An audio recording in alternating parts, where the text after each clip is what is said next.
కొంచెం ప్రేమ, అనురాగం, ఆప్యాయత చూపిస్తే చాలు.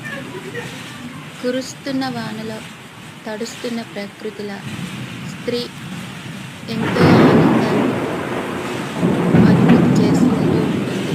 కుటుంబానికి కూడా ఎంతో ప్రశాంతతని ఇస్తుంది, ఆనందాన్ని ఇస్తుంది.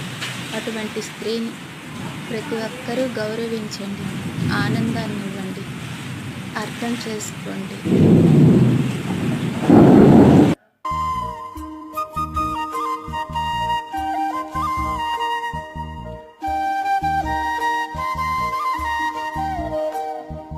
ప్రతి స్త్రీ ఇంటిని రక్షణ చేస్తుంది, కుటుంబాన్ని రక్షణ చేస్తుంది.